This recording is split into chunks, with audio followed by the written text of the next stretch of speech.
In this video, we're going to learn how to make a flat crochet circle, similar to this one. This is something you might use for a pot holder or a face scrubby, and this is also the way that you start a top-down hat. There's at least 3 ways to start a flat circle, and I'm going to demonstrate the 3 ways briefly, and then we'll go into more detail on how to create the circle. So the first one that we're going to use creates the smallest hole in the middle, although it's probably the most fiddly. So since it's a little harder, we're going to do it first and get it out of the way. And it's called a magic circle. And to start, we'll put the tail of the yarn in front of our hand and wrap it down, and then back up, crossing over our hand, and then turn our hand so we have 2 flat pieces here. There's the front and the back. We'll take our hook under the first loop, grab the second loop, and pull it up. And then here's the fiddly part. Turn your hand towards you and slip your fingers mostly out of that circle. Take your working yarn, snug up that loop on your hook, and make a chain 1. Now we're going to make our stitches into this loop, and we're going to put it over the loop and over the tail. So we're going to use half double crochets for this demonstration.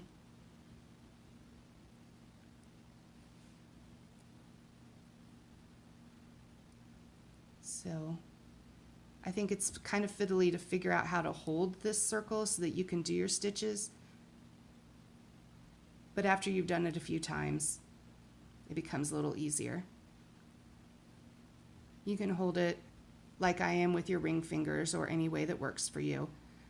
If you start to run out of tail, you need to make sure you're always making your stitches over both the circle and the tail.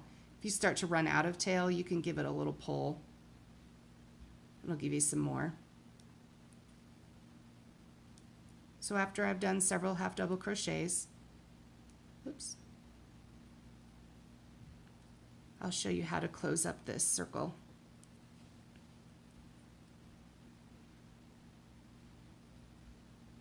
So take your hook out, hold on to your last stitch that was made, take your tail and pull on it, and that'll close up those stitches. Then you can reinsert your hook, slip stitch to the first half double crochet you created,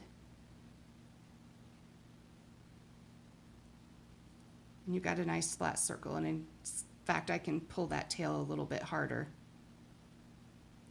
and even clean up that center a little bit more. So let me demonstrate the second technique.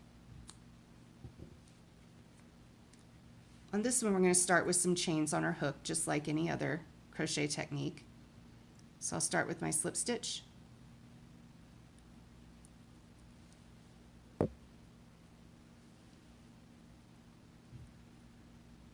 Let's say we'll chain 4.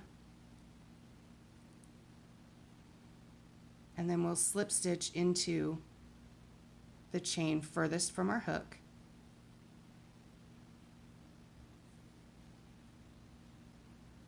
To make a nice little circle with a hole in the middle right there.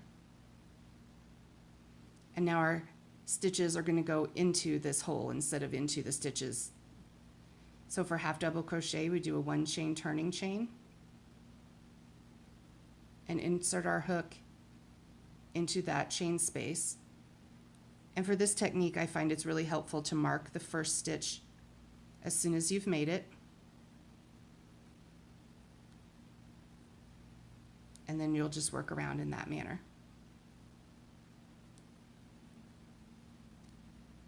And now let me show you the third technique, and then using that one, we will go forward with more detail on how to do a circle. So again, we're going to start with a slip knot. We'll chain 2. And now I'm going to put all my stitches into the second chain from the hook. So I'm going to do half double crochets again. So I'm going to yarn over and insert my hook into that chain. And then again, I'm going to mark the first stitch of my round. And so from here, we'll go forward with the technique. So when you're starting a circle with half double crochets, you usually want to start with about 10 stitches. If you're doing double crochets, you'll probably want to start with 12. If you're doing single crochets, you probably want to start with about 8. And the number can change based on your individual tension, what yarn and hook you choose, but those are always a good starting point. And you can see as we go through here, oops, that this stitch in the middle has stretched out, so there is plenty of room for us to put all of our stitches here. And let's count. 1, 2, 3, 4, 5, 6, 7, 8. I need 2 more.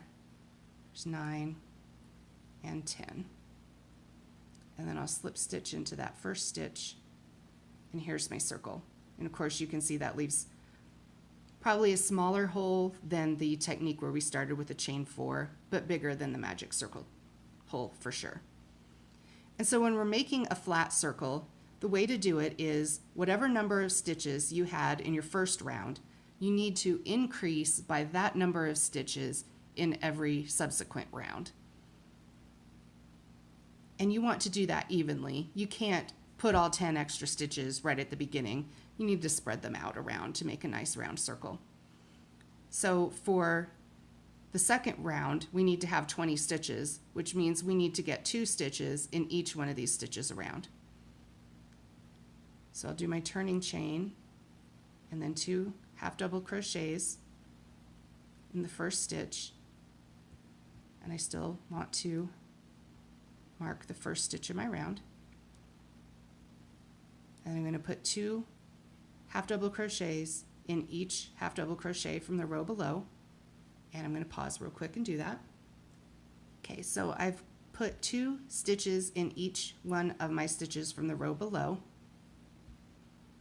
and I'm going to take out my stitch marker and slip stitch to join here. And so in the next row we still need to add 10 stitches, and to do that we will chain 1 and make our first half double crochet in the first stitch and put our stitch marker,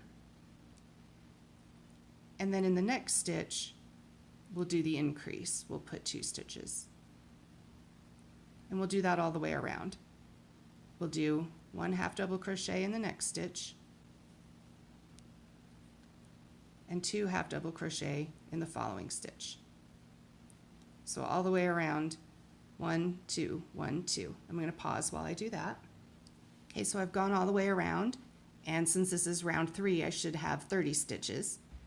And then I'll slip stitch to join into that first stitch. And then for the following row, we still need to add 10 more stitches. And the way that we'll do it that time is we'll put 1 stitch in the first one and move up our stitch marker. 1 stitch in the next one, and then do our increase in the next. So we're going to go all the way around, single, single, double, essentially. Single, single, increase. You could count it. 1, 2, and increase.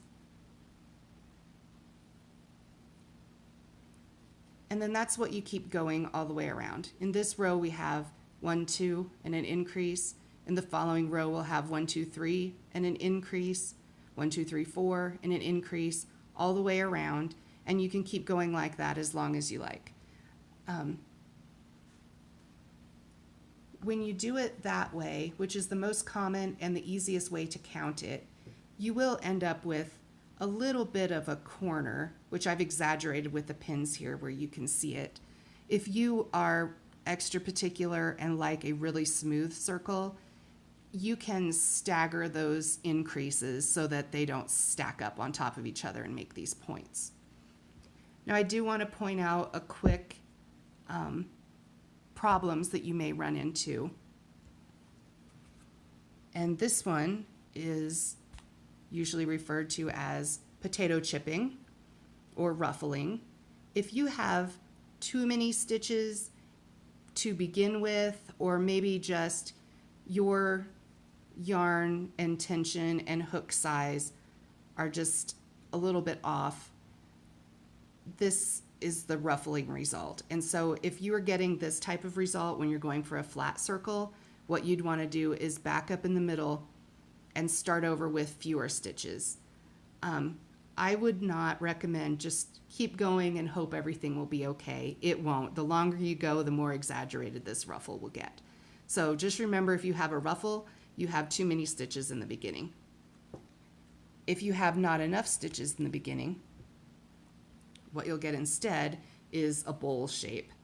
And if you want a bowl shape, that's great. But if you're going for a flat circle, then again, what you'd want to do is back up and start over with more stitches.